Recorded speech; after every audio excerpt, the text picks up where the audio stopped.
malalaking balita sa nakalipas na 24 oras. Karumal-dumal pong balita mula po sa Bulacan. Patay ang isang bagong silang na sanggol ilang araw lang matapos siyang gilitan sa leeg ng kanya mismong ina.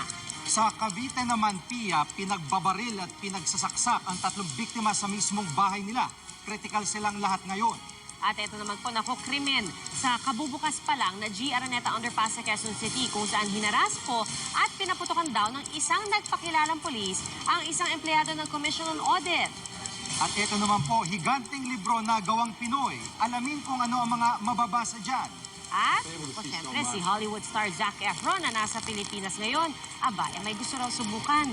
Abangan niyo po kung ano yan.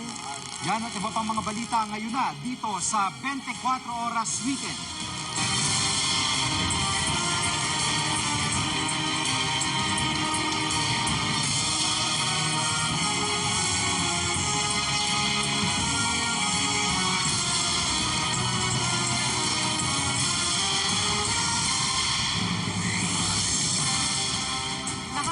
Sinapit ng isang bagong silang na sanggol sa Plaridel, Bulacan. Namatay po siya matapos gilitan umano. Sunod. 2 lalaking nanakit umano sa isang menor de edad sa Las Piñas, arestado. Eroplano sa Nepal na-crash dahil sa bird strike. 19 patay. At Zac Efron na nag-enjoy sa bakasyon sa Pilipinas, may gusto pa raw subukan. Tutukan na dito sa 24 Oras. Susunod.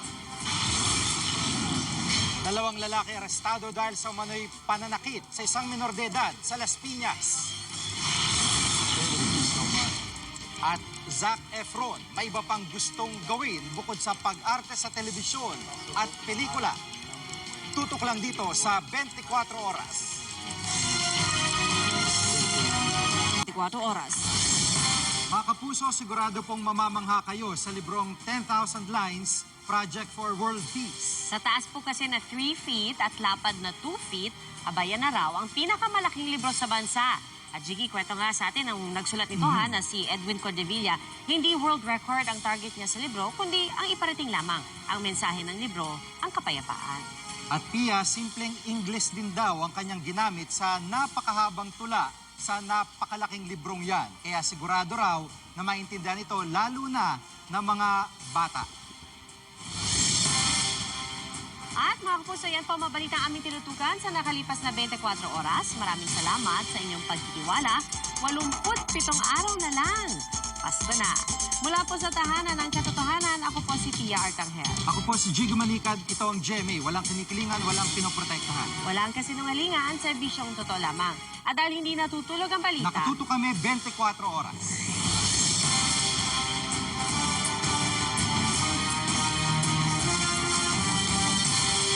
Kapuso. Narito na po malalaking balita sa nakalipas na 24 oras.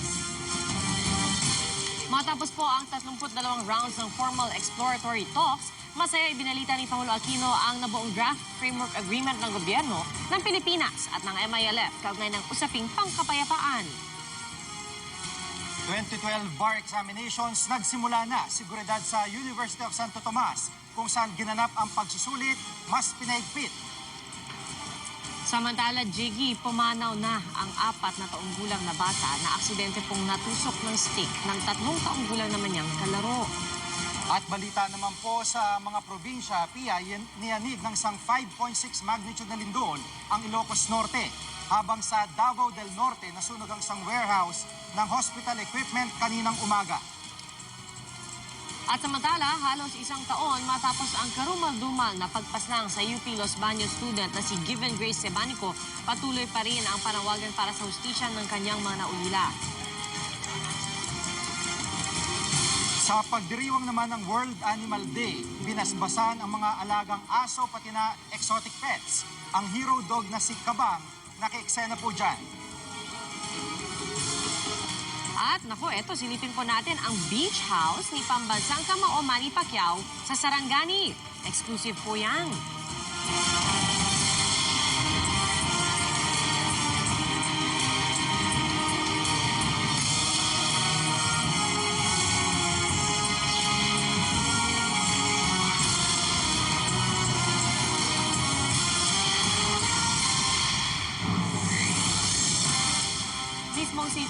Aquino ang nag-anunsyo ng pinakabagong balangkas ng kasunduan sa pagitan po ng gobyerno. 24 oras. Susunod. Mga taga-suporta ng rape slave victim na si Given Grace Sebanico nag-fun run para manawagan ng hustisya. PhilAm reporter at Pulitzer Prize winner na si Jose Antonio Vargas arestado sa Amerika dahil nagmaneho ng walang lisensya. At silipin po natin sa kauna-unahang pagkakataon, beach house ni pambansang kamao Manny Pacquiao sa Kiambas, Sarangani. Exclusive po yan dito sa GMA. Tutok na mga kapuso dito sa 24 oras, Amerika. Susunod. Sabay-sabay po nating silipin maya-maya lang ang malamansyon na beach house ni pambansang kamao Manny Pacquiao. Tutukan lahat ng yan dito sa 24 oras.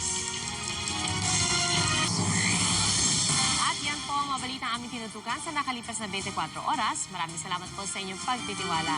Mga kapuso, 79 na araw na lamang, Pasko na.